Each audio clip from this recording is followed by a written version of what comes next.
Сәлеметсіздер ме оқушылар? Қазір қазақ тілі сабағы бөлімі атақты тұлғалар сабақтың тақырыбы сын есім.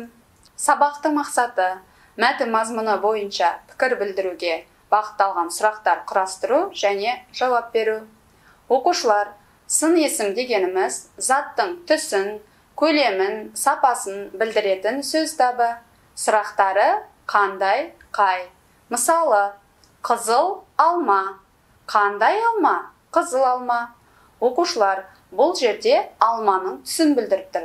Яғни алманың түсінің қызыл екендігін. Оқушылар, сын есім құрамына қарай дара және күрделі болып екіге бөлінеді. Дара сын есім бір сөзден құралған сын есім. Мысалыға, қызыл, әдемі, үлкен, ал күрделі сын есім екі немесе одан да көп сөздерден құралған сын есім. Мысалыға, қып-қызыл, өте әдемі.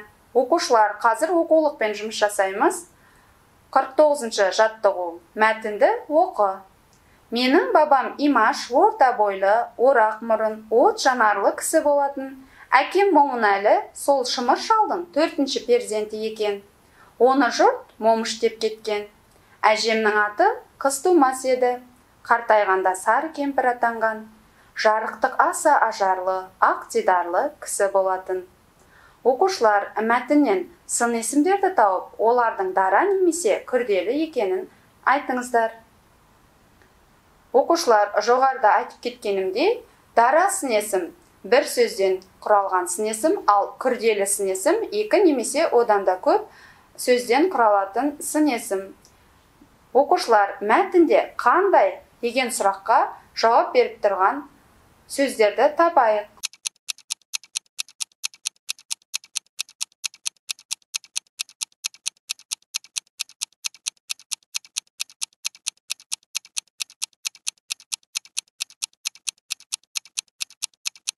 Жарайсыңдар оқушылар.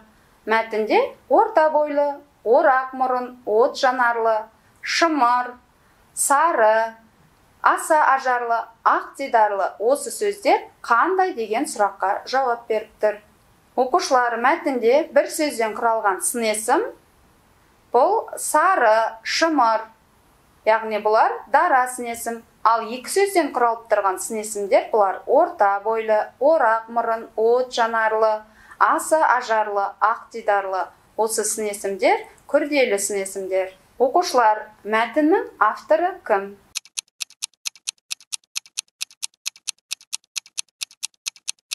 Жарайсыңдар оқушылар, мәтіннің авторы Бауыржан Момышұлы. Оқушылар, біз Бауыржан атамызбенен 2-ші сыныптан таныспыз.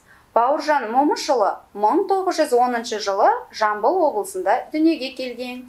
Кеңес одағының батыры, жазушы, 2-ші дүниежүзілік соғыстың даңқты жауынгері, әскери қолбасшы.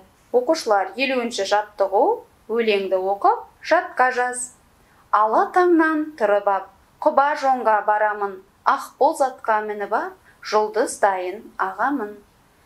Сын есімдерді тауып, олар қай заттың сынын білдіріп тұрғанын айтыңыздар.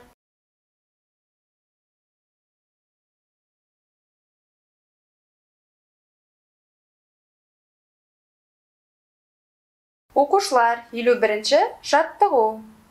Затты берілген белгілері бойынша тап.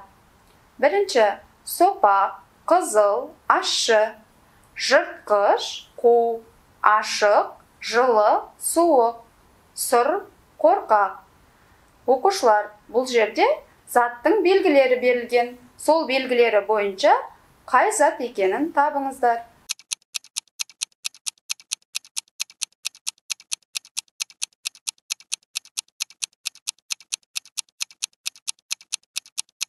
Оқушылар, 52-ші жаттығу.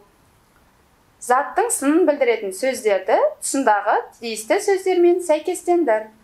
Бұнда заттың сынын білдіретін мынадай сөздер берілген. Ащы, тәтті, қышқыл, сүйір, сопақ, домалақ, кіші, үлкен, ұзын, қызыл, қара, сары. Тұсында мынадай сөздер берілген. Түсі, дәмі, көлемі және пішіні. Балалар, қазір сендер осы заттың сынын білдіріп тұрған сөздерді тұсындағы сөздермен сәйкестендіресіздер. Мысалы, бірінші ащы, тәтті, қызыл. Оқушылар, не ащы, тәтті, қызыл? Бұл заттың дәмі. Демек, заттың дәмі ащы болады, тәтті болады, қышқыл болады, балалар. Оқушылар ары қарай сүйір, сопақ, домалақ, кіші, үлкен, ұзын, қызыл, қара, сары. Осы сөздерді тұсындағы сөздерменен сәйкестендіресіздер.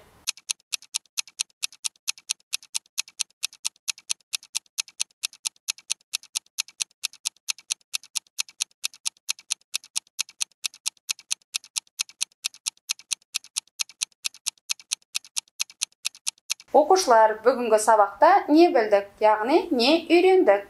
Сын есім туралы білдік. Сын есімнің дара және күрделі болып екіге бөлінетіндігі, дара сын есімнің бір сөзден, күрделі сын есімнің екі немесе одан да көп сөзден жасалатындығы және де заттардың белгілері бойынша ажырата алдық. Бүгінгі сабағымыз түсінікті болса, балалар, келесі кездескенше сау болыңыздар.